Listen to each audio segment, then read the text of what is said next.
राजा दुखी प्रजा दुखी जोगी का दुख दुगना। जी हाँ दोस्तों, मैं आरडी भारती और आप देख रहे हैं बिहारी सुल्तान। कल सुप्रीम कोर्ट ने एक बहुत बड़ा एक्शन ले लिया। बहुत सारे एक्शन हुए हैं। कोर्ट ऑन मोशन केस लगा दी गई, यानी सु मोटो फैसला। लेकिन फैसला आज होगा। आपको सुनकर आश्चर्य होगा और आप चिंता में भी पड़ जाएंगे। क्या केंद्र सरकार भंग हो जाएगी? क्या प्रधानमंत्री जी इस्तीफा दे देंगे?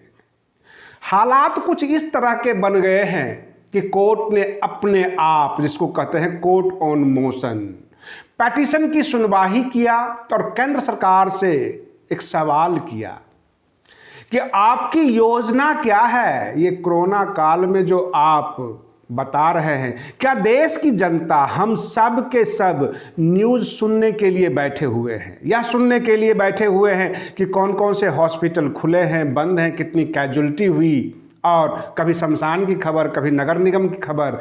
आप अपनी योजना बताइए। अगर आप समर्थ नहीं हैं तो आगे की कार्रवाई की जाए। यहाँ तक तमाम हाई कोर्ट्स को भी जो है अलर्ट पर रख दिया गया।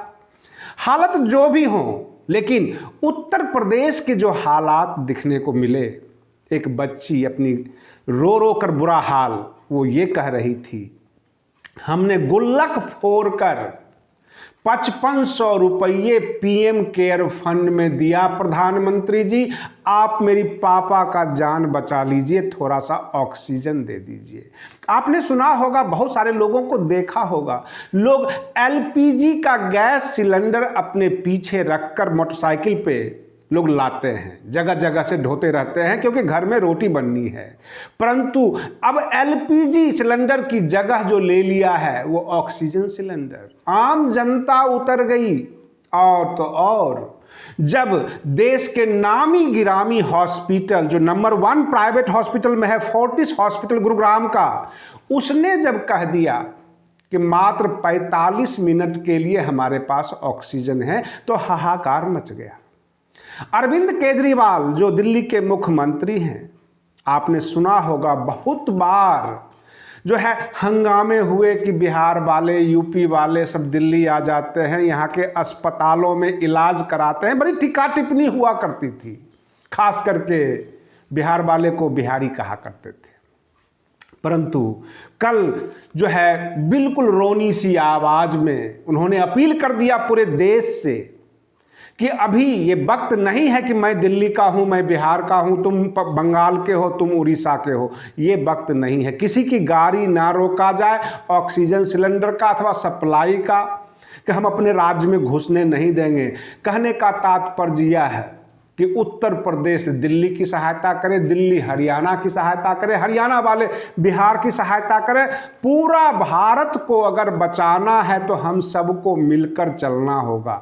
हालात कुछ ऐसे ही बन गए हैं। मैं आपको बता रहा हूं, बहुत सारे प्राइवेट हॉस्पिटल के एमडी ने ये आह्वान कर दिया कि सरकार टेक ओवर कर ले। अब ये प्राइवेट नहीं, अब सरकार संभाले इसको, हम स्टाफ दे देते हैं, फ्री में काम करने के लिए तैयार हैं, लेकिन अब सरकार संभाले। जब मीडिया वालों ने चारों तरफ से घेर लिया, कहा कि आप एडमिट क्यों नहीं कर रहे हैं, तो कहा कि क्या मरने के लिए एडमिट करूं? हमारे पास व्यवस्था नहीं है, ऑक्सीजन नहीं है, दवाई नहीं है, इंजेक्शन नहीं है और सप्लाई मिल नहीं रही है। अब बताएं इसमें क्या करें? एम्बुलेंस में ऑक्सीजन के सिलेंडर की ढुलाई हो रही है, जिस एम्बुलेंस में मरीज की ढुलाई होती है। कहने का तात्पर्य यह है, सरकार अभी तक सो रही थी। आपने सुना होगा पश्चिम बंगाल का चुनाव, लास्ट में प्रधानमंत्री जी को कहना पड़ा कि हम वीडियो कॉन्फ्रेंसिंग के जरिए चुनाव का प्रचार प्रसार करेंगे। ये कोई क्यों नहीं कहता कि पश्चिम बंगाल के चुनाव को शुरू में ही रोक देना था, मार्च महीने में ही, क्योंकि हालत तो 11-12 मार्च से खराब होने शुरू हो गए थे। क्या नजर नहीं आ रहा था इन राजनीति करने वालों को? क्या ये नजर नहीं आ रहा था कि कोरोना बढ़ रहा है? जब ये विकट परिस्थिति हो जाएगी और जब नहीं संभलेगा तब क्या करें? आपको बता देता हूं, कल का डेट में सर्वोच्च न्यायालय ने जुडिशियल ऑर्डर कर दिया है कि नेशनल इमरजेंसी यानी राष्ट्रीय आपातकाल बहुत आप लोगों ने भाषण सुना होगा, इमरजेंसी काल में ये होता था, वो होता था। आपातकाल के दौरान जब पूर्व प्रधानमंत्री इंदिरा गांधी जी ने इमरजेंसी लगाई थी, क्या वह इमरजेंसी इस इमरजेंसी से ज़्यादा भयावह थी या कम थी? आप लोग तुलना कर सकते हैं। उस वक्त तो पुलिस के डंडे पड़ते थे, उस इमरजेंसी में हालात खराब था, लोगों को जान जाने का खतरा नहीं था। कोई हरकत करता तो पुलिस की गोली से मर सकता था, परंतु यहां तो पता ही नहीं चलता।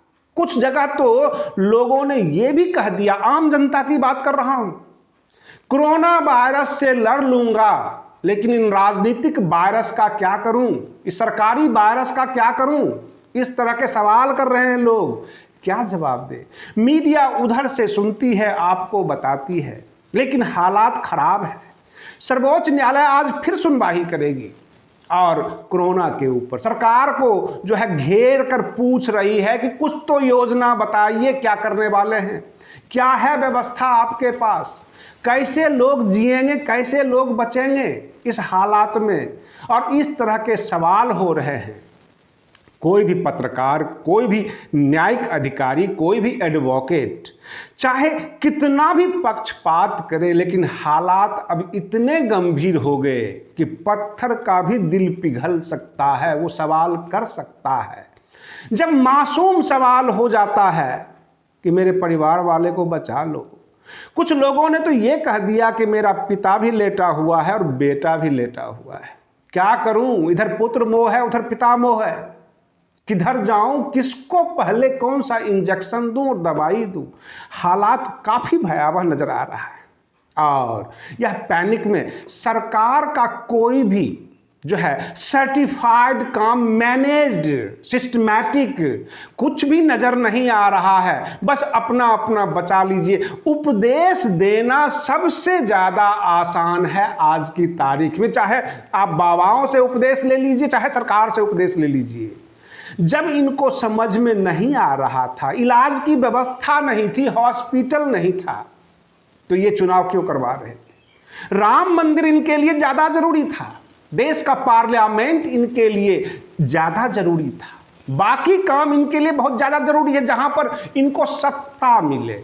आम जनता की सेहत से इनको कोई मतलब नहीं, आम जनता को तो कुछ समझते ही नहीं।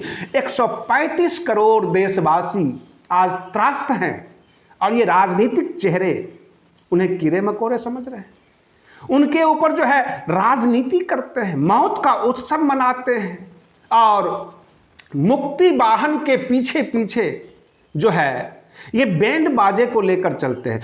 हमने देखा है संस्कारों में शामिल है, कोई बुजुर्ग गांव में एक जो है मर जाया करते थे, जो 100 साल 125 साल के होते थे, पूरे गांव के बुजुर्ग होते थे, पूरा गांव शिरकत करता था।